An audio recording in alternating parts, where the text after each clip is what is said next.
कहीं पर अवैध बूचड़खाने चल रहे हों, कहीं पर अवैध पशु तस्करी हो रही हो, कहीं पर अवैध खनन हो रहा हो, कहीं पर कोई ऐसी अवैध गतिविधि चल रही हो जिसकी समाज की सुरक्षा पर या राष्ट्र की सुरक्षा पर एक खतरनाक प्रभाव पड़ सकता है।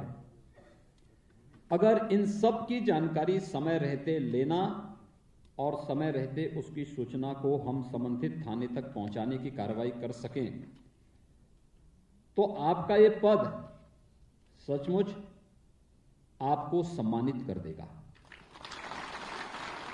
और नहीं तो ये पद आपके लिए स्वयं भी बोझ बन जाएगा। पद को कभी अपने ऊपर बोझ नहीं बनने देना चाहिए। ये पद हमें सम्मानित कर सके और इस दृष्टि से अपनी भूमिका का, अपने कर्तव्यों का ईमानदारी पूर्वक निर्वहन जब हम करेंगे तो स्वाभाविक रूप से अगर आप अच्छा काम कर रहे हैं, आपके पक्ष में भी लोग होंगे, विरोध में भी लोग होंगे। पार्टी नहीं बनना है, लेकिन आपको सही भूमिका में सामने आना है जो समाज के हित में हो। और उस दृष्टि से जब आप अपनी इस भूमिका का निर्वहन करने लग जाएंगे तो बहुत बड़ा कार्य आपके माध्यम से हो सकता है। ग्राम प्रहरियों के यानी गांव के चौकीदारों की इसी भूमिका को आगे बढ़ाने के लिए आज हम सब यहां पर एकत्र हैं। और आपकी भूमिका तो गांव में हमेशा होती है, यद्यपि चौकीदार की भूमिका रात्रि में ज्यादा होती है, और इसीलिए देश के चौकीदार के रूप में देश के प्रधानमंत्री जी ने सारे फैसले, चाहे वह सर्जिकल स्ट्राइक कर रहा हो, रात्रि में ही किया, क्योंकि दुश्मन को तो रात्रि में ही मारा जाता है। अभी आपने देखा होगा पाकिस्तान के आतंकी कैंपों पर हमला किया गया, वो रात्रि में ही किया गया। जीएसटी का फैसला भी रात्रि में ही लिया गया, रात्रि को 12 बजे, और नोटबंदी की कार्रवाई भी रात्रि में ही लिया गया। तो देश का चौकीदार अपने देश के प्रति और देश के 125 करोड़ लोगों के प्रति चौकन्ना है। क्या गांव का चौकीदार भी इसी चौकन्ना भाव के साथ कार्य करेगा?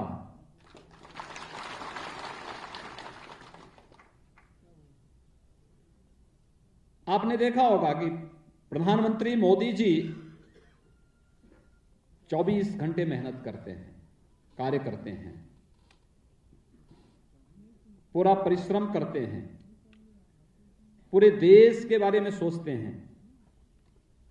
उनकी योजना का आधार व्यक्ति, जाति, मत या मजहब नहीं है।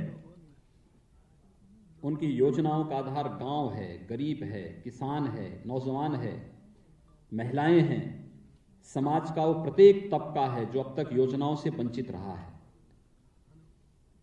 तो देश के चौकीदार को देश के प्रत्येक व्यक्ति की चिंता है, देश की सुरक्षा की भी चिंता है, देश के विकास की भी चिंता है।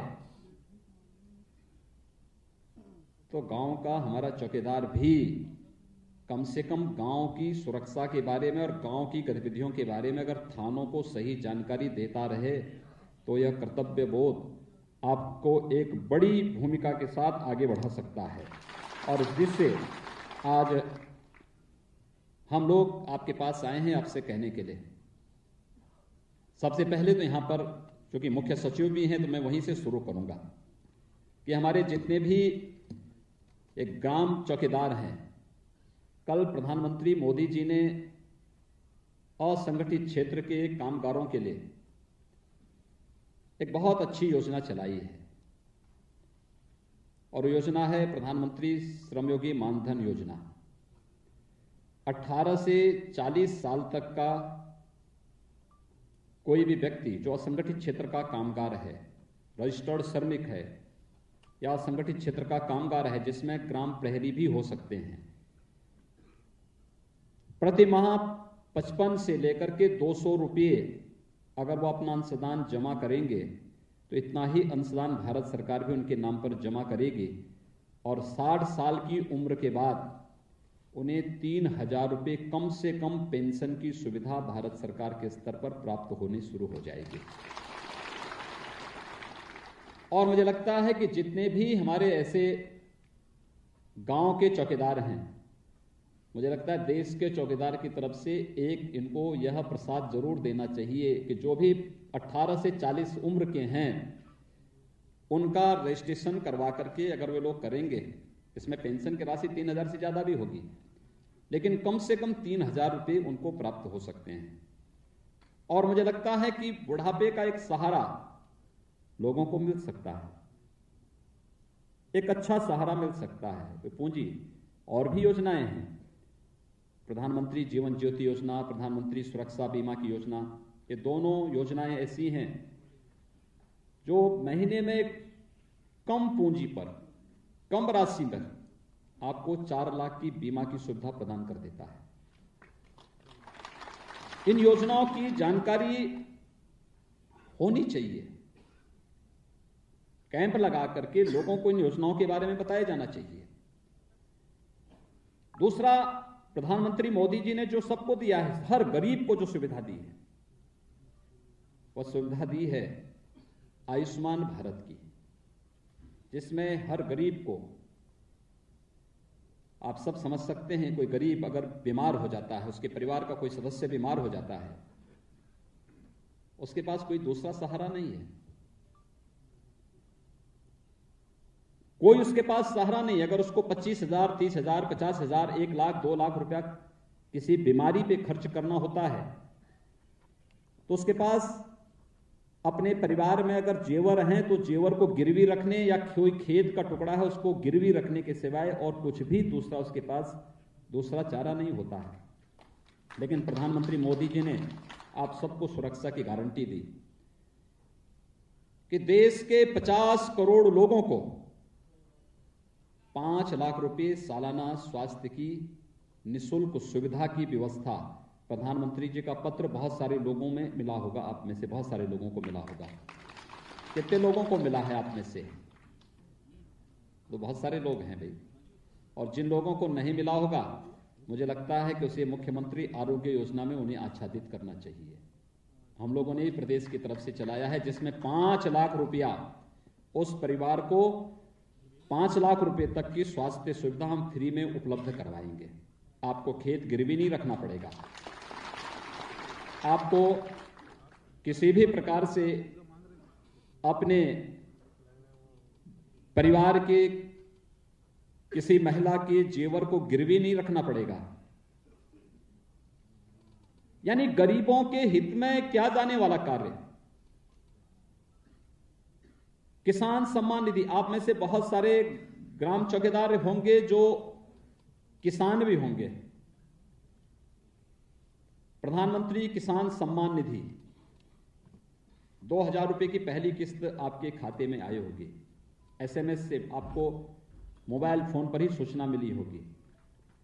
जो लोग किसान होंगे उनमें आया होगा, जो किसान नहीं होंगे अभी उनका नहीं आया होगा, लेकिन जो किसान होंगे कुछ का आ गया होगा, कुछ लोगों का भी फीड हो रहा है तो उनका भी आएगा। तो बहुत बड़ी संख्या में 6,000 रुपए सालाना उन लोगों को प्राप्त होने वाला है। स्वच्छ भारत मिशन के अंदर हर परिवार के को जिसके घर में उनका शौचालय नहीं था, उसको एक एक शौचालय देने के लिए भी पैसा दिया गया। आप में से बहुत सारे लोगों को मिला होगा। कितने लोगों को मिला है? कुछ हाथ खड़ा करें। अरे तो पूरा ही सबको मिल गया।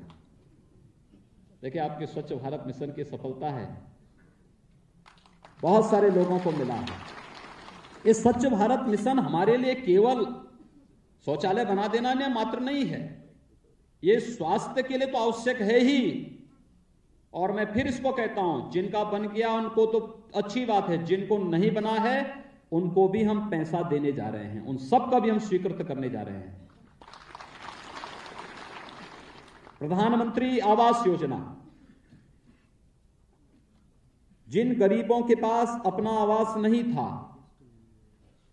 हम लोगों ने अब तक प्रदेश के अंदर 20 लाख से अधिक ऐसे गरीबों को एक एक आवास उपलब्ध कराया है। और मुझे लगता है कि आप में से बहुत सारे लोग होंगे जो प्रधानमंत्री आवास योजना से आच्छादित हुए होंगे। रसोई गैस का कनेक्शन, प्रधानमंत्री उज्ज्वला योजना में बहुत सारे परिवार, मुझे याद है लोग परेशान होते थे। रसोई गैस का जिनके पास कनेक्शन है उनको तो सिलेंडर नहीं मिल पाता था, और नए लोग किसी को अपनी लड़की की शादी करनी होती थी या कोई और कार्यक्रम करना होता था, उनके परिवार में अगर उनकी इच्छा थी कि दहेज में हम अपनी लड़की को कोई कनेक्शन दें रसोई गैस का, नहीं मिलता था। 25,000 रुपया खर्च करने पे नहीं होता था। प्रधानमंत्री मोदी जी ने हर परिवार को एक एक रसोई गैस का कनेक्शन दिया। आप में से बहुत सारे लोगों को रसोई गैस का कनेक्शन मिला होगा। कितने लोगों को मिला भैया? हाथ खड़ा करो, देखो, देखिए